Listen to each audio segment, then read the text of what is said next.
안녕하십니까. SK증권 이호석입니다. 오늘은 2020년 10월 12일입니다.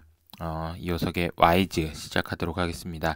연휴 잘 보내셨는지 모르겠네요. 전 이것저것 하면서 잘 쉬기도 하고 놀기도 하고 그랬는데, 연휴 동안에 다행히 시장은 어, 크게 걱정할 만한 일은 없었고요. 오히려 좀 긍정적인 시각을 유지할 수 있는 있는 그런 흐름이 나타났다라고 보시면 될 것 같고요. 오늘은 좀 원래 저희가 가급적이면 보고서에 쓰거나 그런 내용이 아니면 종목에 대한 언급은 되도록 자제를 많이 하고 있습니다. 이유는 컴플라이언스 이슈도 있고 나중에 이제 걸리 좀 그러니까요.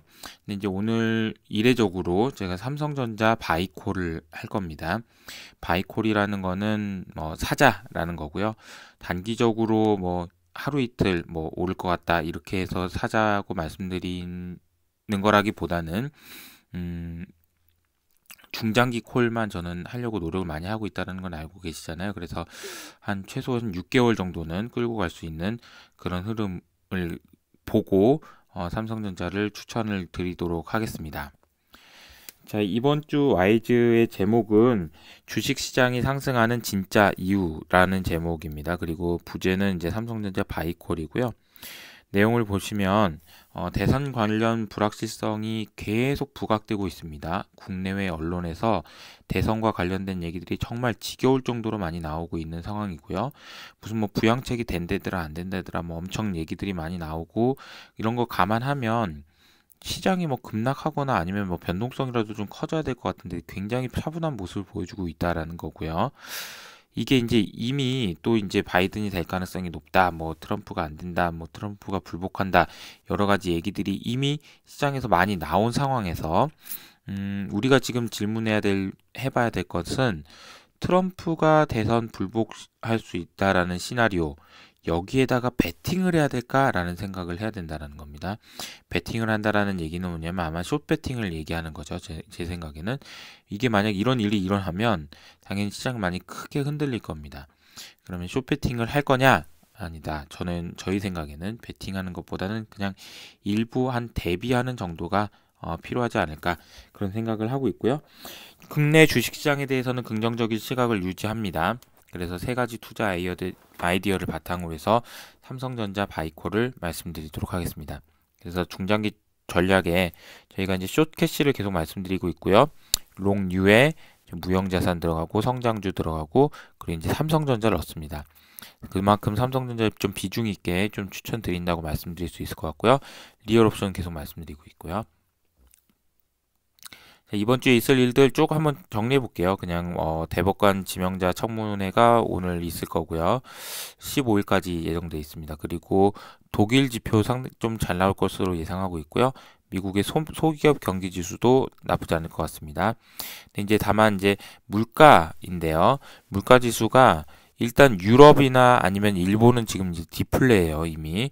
하지만 미국은 디플레를 걱정할 수준은 아니겠지만 어느 정도 레벨로 나오는지는 한번 좀 지켜봐야 될 것 같습니다. 그리고 금통위가 수요일 날 있습니다. 오늘 이번 주에 굳이 제일 그래도 중요한 일정 뽑으라고 하면 금통위인데 금통위도 사실 그렇게 되게 중요한 건 아니어서 왜냐면 동결을 할 걸로 예상되고 큰 변화가 없을 것 같거든요. 지표 중에서는 중요한 건 이거겠죠. 중국 수출입 데이터가 10월입니다. 지금 내용들이 다 좋아요. 중국은 지표가 상당히 좋은 상황이기 때문에 지표도 한번 확인해 보시면 좋을 것 같습니다. 그리고 블랙시트는 안 되겠죠, 그죠? 예. 그리고 EU 정상회의 또 있습니다. 그 개별 기업단에서는 제일 큰 이슈는 빅히트 엔터테인먼트예요. 빅히트 엔터는 지금 시장의 분위기는 조금 너무 비싼 가격에 상장한 거 아니냐라는 얘기들이 좀 많이 나오고 있어서 IPO 이후에 조금 소강 상태, 따상 이런 분위기는 아닌 것 같고요. 생각보다는 좀 약할 수 있다. 초반에는. 그런 생각이 들고요. 다만 그래도 중장기적으로는 굉장히 긍정적으로 저는 보고 있는 그런 기업이라고 말씀드릴 수 있을 것 같습니다. 그 지표는 미국 지표 이렇게 나와 있고요. 그리고 이제 실적 발표가 있습니다. 화요일부터 JP 모건, JNJ도 나오고요. J&J도 뭐 기대감이 큰 주식이죠. 우리 시티, 블랙록 이렇게 금융주들부터 실적이 발표됩니다. 뱅크 오브 아메리카도 발표되고요. 그리고 뭐 이재용이 갔을 걸로 추정되는 ASML도 실적 발표됩니다. 골드만삭스 발표되고요. TSMC 실적 발표됩니다. TSMC도 역시 삼성전자에 긍정적인 영향을 줄 가능성이 높죠. 예, 그런 상황입니다. 페이팔도 발표되네요. 그러니까 이런 주요 기업들. 근데 이제 금융주하고 그리고 관심 있는 거는 ASML이랑 그리고 TSMC가 되겠습니다. 이 두 회사 그리고 페이팔까지 이 기업들은 실적이 뭐 잘 나오고 그 가운데서 주가의 흐름도 어떻게 됐는지를 지켜보시면 좋을 것 같습니다. 금융주들은 한번 체크를 해보시고요.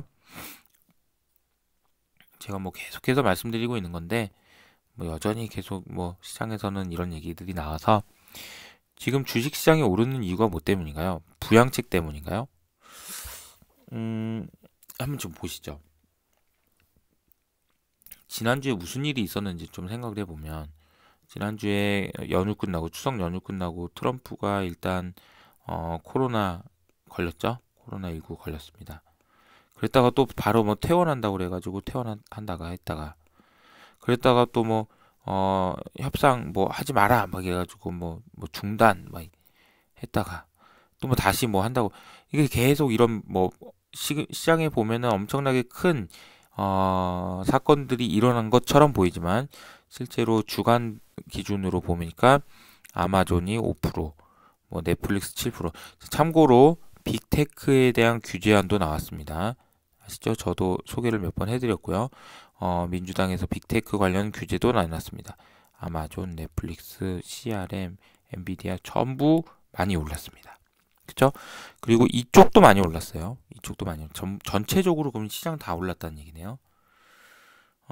그리고 이제 특히나 이 부분을 제가 가져온 이유가 금요일날 시장의 흐름 같은 경우에는 이렇게 언택트, 우리가 흔히 알고 있는 언택트의 수혜라고 할 수 있는 애들 위주로 많이 올랐습니다. 2%에서 5% 이렇게 많이 올랐거든요. 그렇다고 보면 지금 만약에 부양책에 대한 기대감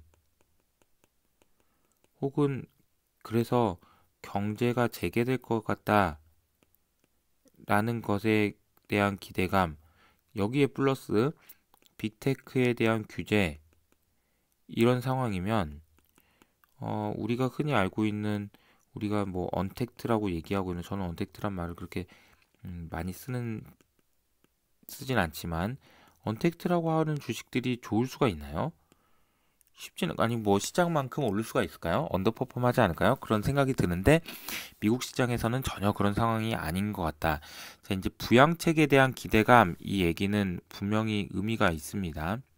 하지만 이 부양책이 나올 수도 있다라는 것이 쫄려서 주식을 살 것 같다라고 얘기했던 거는 제가 2주 전에 숏을 얘기한 거고요.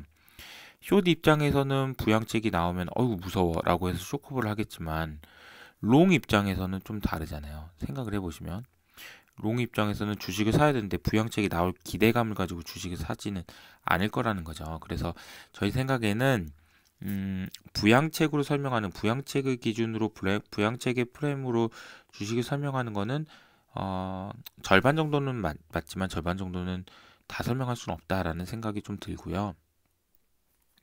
그럼 뭘로 설명해야 되냐? 실제로 보면은 숏 포지션이 지금 그때 제가 소개해드렸던 거에 비해서 상당 부분 커버가 되어 있는 거예요. 숏이 역대급으로 많이 들어왔다가 지금 풀리고 있다라는 걸 보실 수가 있고요. 그래서 저희가 생각하는 게 맞지 않을까. 그러니까 부양책이 있고요. 부양책 기대감 오케이 좋습니다. 근데 이게 대선 불확실성? 이렇게 생각하면 어떤 게 더 클까요? 저는 이게 훨씬 더 커 보이는데요. 그럼 이 부양책만으로는 설명 안 된다는 거죠.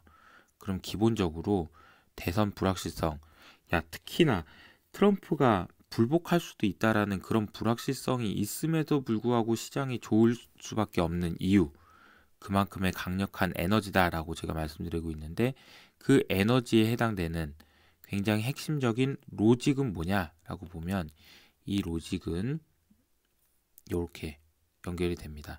제가 AIT 나왔을 때 계속 그때 이후로 계속 말씀드렸던 거죠. 경기는 서서히 회복되고 기업 실적도 좋아진다. 하지만 디플레 압력이 없다. 그래서 연준은 멈추지 않는다. 라는 거죠. 돌고 도는 겁니다. 그래서 경기가 좋아지고 실적이 좋아질 때까지 연준은 멈추지 않고요. 이렇게 실적이 좋아지지만 디플레 압력이 너무 크다라는 거죠. 이런 환경을 저는 골디락스라고 좀 말씀드리고 있고요. 그래서 이런 현상들이 주식시장에 너무 좋은 현상이기 때문에 미국 대선의 불확실성도 어느 정도 지금 이겨내고 있는 상황이다라는 걸 말씀드립니다. 그리고 유동성 때문이 아니라니까요. 이거는 제가 좀 빨리 말씀드릴게요. 만약에 지금 최근에 뭐 시장에서 우려하시는 많은 분들이 연준의 자산이 더 이상 안 늘어나요. 이렇게 얘기를 하고 있잖아요. 연준이 자산 안 늘어난 지 꽤 됐어요. 이거 보시면 제가 이 날짜를 체크해 보니까 저희가 하반기 전망을 냈던 5월 21일이더라고요. 그때 이후로 연준 자산 안 늘어났습니다. 그러면 이거 안 늘어나네 이러면서 주식시장 떠났다고 생각해 보세요. 그러면은 거의 한 30%를 못 먹는 겁니다. 그러니까 하반기에 가장 뜨거웠던 장을 하나도 못 먹는 거예요. 근데도 아직도 지금 이 얘기를 지금 하고 있다라는 거죠. 그러니까 지금 이것 때문에 오른 게 아니라니까요. 물론 이때는 안정됐기 때문에 오르겠지만 저는 그냥 이게 지금 시장에서 유동성 때문에 올랐다라고 보기보다는 제가 말씀드리는 저의 설명은 그러니까 물론 그것도 맞죠. 그렇지만 저의 설명은 유동성 때문뿐만 아니라 ERP 즉 금리 중에서 심리에 해당되는 부분 금리 중에서 심리에 해당되는 부분이 바뀌었기 때문이다라는 거 하나 하고 그죠? 두 번째는 뭐죠? 심리에 대한 부분 그리고 앞서 말씀드린 대로 경기가 회복되지만 인플레는 없다라는 거죠. 이렇게 좋은 환경이 어디냐는 겁니다. 예. 그러니 경기 때문에 실적도 차분하게 천천히 좋아질 테니 이렇게 주식하기 좋은 때가 또 어디 있을까요? 긴축이 없잖아요. 정부도 도와주는데 기업도 회복되는 방향이고 정부는 돈을 뿌려주는 거죠. 이런 상황이라는 거죠. 지금 돈 안 뿌리고 있잖아. 이걸 한번 보시죠. 자, 연준은 지금 여기서 그래요. 멈췄다고 칩시다. 유럽은 멈추고 있나요? 유럽 안 멈춥니다. BOE는 멈췄나요? 안 멈춥니다. BOJ는 멈췄나요? 안 멈춥니다. 안 멈추잖아요. 안 멈추잖아요. 좀 자세히 한번 볼까요? 22 안 멈추죠? BOE 안 멈춥니다. BOJ도 안 멈춥니다. 안 멈췄어요. 연준이 뭐 일부 멈출 수 있을지 몰라도 연준 4개 이거 합친 거 상당히 빠른 속도로 올라가고 있다라는 거고요. 심지어 9월 FOMC 의사록에서는 QE를 얼만큼 확대해야 되는지에 대한 연구 논문도 있습니다. 그래서 제가 연구 논문 가져왔는데 이거 뭐 시뮬레이션 해봤다는데 뭐 시뮬레이션을 뭐 어떻게 했는지는 잘 모르겠고요. 그냥 QE 안 하면 어렵다라는 겁니다. QE 안 하면 GDP가 이렇게 되니까 QE 하자 뭐라는 얘기고 실제로 QE를 얼마 정도 해야 되느냐라는 얘기에 대해서는 GDP의 30%까지만 질러도 될 것 같습니다. 라는 얘기고요. GDP의 30%는 보통 우리가 6.5조 달러라고 얘기합니다. 그러나 코로나 이후로 지금 3조 달러 써먹었거든요. 즉 연준의 자산은 3조 달러 늘어나서 4조에서 7조까지 올라갔다 이렇게 계속 말씀드리고 있잖아요. 그럼 남은 차이가 얼마예요? 남은 차이는 3.5조입니다. 그럼 그 3.5조만큼은 더 사도 된다라는 논리로 해석이 될 수 있다라는 얘기고요. 자, 이번에 FOMC 의사록을 보고 나서 많은 사람들이 반응이 이거 뭐 어떻게 더 산다는 얘기 하나도 없어 이렇게 얘기했지만 이게 저는 이제 밑밥이라고 생각하는 거죠. 그리고 지금 금리가 지금 그때도 말씀드렸지만 금리가 지금 이미 낮은 상황이잖아요. 지금 그때는 0.6이었거든요.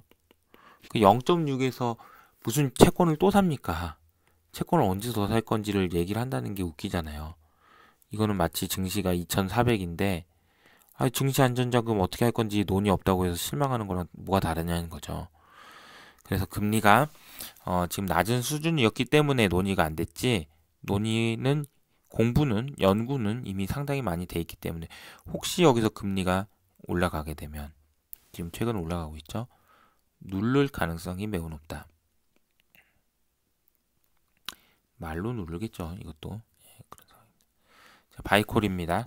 삼성전자 바이콜이고요. 목표 주가는 8만원입니다. 지금 현재 6만원 정도니까 34% 정도 업사이드 있습니다. 언제까지 간다는 얘기냐? 그건 알 수 없죠. 하지만 6개월의 텀을 두고 저희는 이게 추천드리고 있고요. SK증권의 김영우 팀장님 잘 아시죠? 김영우 팀장님께서 최근에 3프로TV에서 두 번 나가셔서 삼성전자에 대한 얘기, IT 전반에 대한 이야기를 많이 해주셨습니다. 꼭 한번 시청해 보시기를 추천드리고요. 어쨌든 삼성전자의 그 펀더멘탈과 관련된 얘기들은 SK증권 김영우 팀장님의 글이나 아니면 보고서나 아니면 유튜브 영상들을 참고해 보시면 좋을 것 같습니다. 어쨌든 저는 이제 그 개별 펀더멘탈보다는 제가 그동안 강조했던 부분에 대해서 연결해서 설명을 해보도록 하겠습니다. 일단 3분기 실적에 대해서 간단하게만 말씀드리면, 제가 그때 이제 질문을 많이 받았어요. 아니 지금 주가 실적이 이렇게 좋은데, 아니 9조 10조대 컨센에서 겨우 올라간 게 11조였는데 12조 나왔으면 12.3조 나왔으면 진짜 잘 나온 거 아니에요? 이거 이렇게 나왔는데도 주가가 안 오르면 어떻게, 안 되나 보다 그냥 이렇게 생각하시는 분들 많았습니다. 그래서 실제로 왜 안 되는지, 이제 주가가 안 빠지니까 이제 하락하는 이유를 좀 많이 찾는 것 같은데요. 첫 번째 이유는 이제 차익 실현이죠. 이미 실적 좋은 거 몰랐어? 이런 거고요. 그리고 3Q가 피크 아니야? 너무 일시적으로 잘 나온 거 아닌가? 뭐 화웨이가 좀 줬을 거고, 뭐 마진 좋아졌다는데 그거 언제까지 갈지 어떻게 알아? 뭐 이런 거. 그러니까 4Q에는 실적이 빠진다라는 얘기인 거죠. 게다가 그 서버 디램 같은 경우에는 조금 한번 빠질 수도 있다라는 얘기들이 지금 나오고 있는 상황입니다. 이러면은 지금 안 좋은 건가? 이런 생각이 들어요. 그래서 아마 이런 생각을 하시는 분들 위주로 많이 주식을 실적 발표 난 당일날 팔지 않았을까, 이런 생각을 합니다. 물론 이 이후로 뭐 NXP라든지 아니면은 TSMC 월별 매출이라든지 실적이 나오면서 삼성전자에도 긍정적인 소식이 나왔습니다. 그러나 사실 이게 안 나왔더라도 저는 굉장히 좀 좋은 기회가 아니었을까, 목요일날 주가 흐름이요, 그런 생각을 하고 있는데요. 자, 한번 보실까요? 세 가지입니다. 첫 번째는 저희가 실적의 안정성이 높아졌다라는 겁니다. 반도체 없이 만든 실적이고요. 그렇기 때문에 실적 안정성은 훨씬 더 크다라고 말씀드릴 수 있는데, 그 와중에 IM 사업부, 특히 핸드폰 사업부의 OPM이 10%대에서 15%대까지 올라갔는, 이건 5%가 제조업에서 QOQ로 올라갔다라는 거는 이거는 사건이 아닌가, 이런 생각이 듭니다. 왜 이렇게 나타날 수 있는지에 대한 이해가 필요하고요. 그런데 어쨌든 이 얘기는 ERP 혹은 코스트 오브 에쿼티가 낮게 유지될 수 있다라는 측면에서 상당히 긍정적이다라고 보고 있고요. 두 번째는 브랜드 가치를 가진 1등 업체다라는 겁니다. 이게 무슨 의미냐? 제가 이제 계속 몇 번 말씀드렸던 나이키가 광고 안 한다고 했잖아요. 그죠? 광고 안 하고 어떻게 해요? 그냥 야, 나 나이키야. 살 거면 사고 그냥 안 살 거면 가. 이런 식이죠.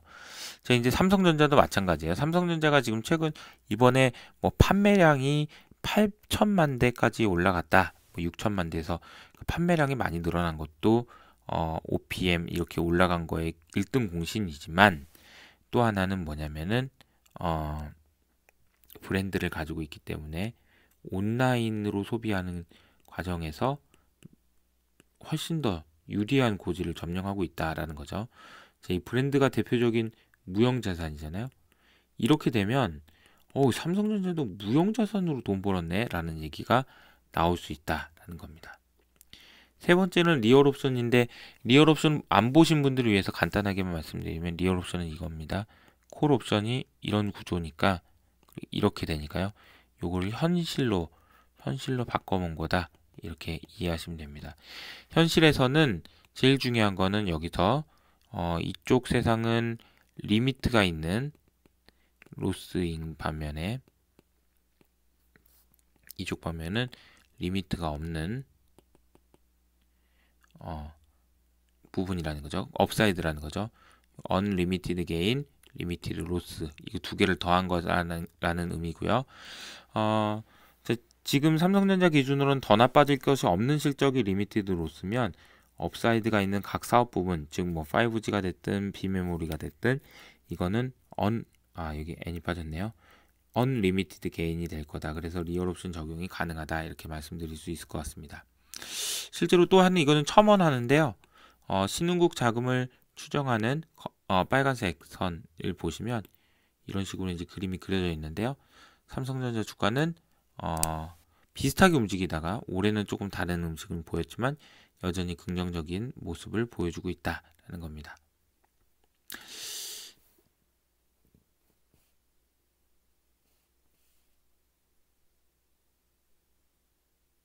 자, 오늘은 이례적으로 삼성전자 바이콜을 드렸습니다. 사실 뭐 삼성전자 싫다고 하는 사람은 어디서 좋다고 하는 거지 라고 말씀을 하시면 크게 의미가 없을 수도 있지만, 저는 삼성전자 좀 중장기적으로 긍정적으로 보고요. 그런 부분들을 감안해서 조금 말씀드렸다고 보시면 좋을 것 같습니다. 이번 주 와이즈는 이것으로 마치도록 하겠습니다. 감사합니다.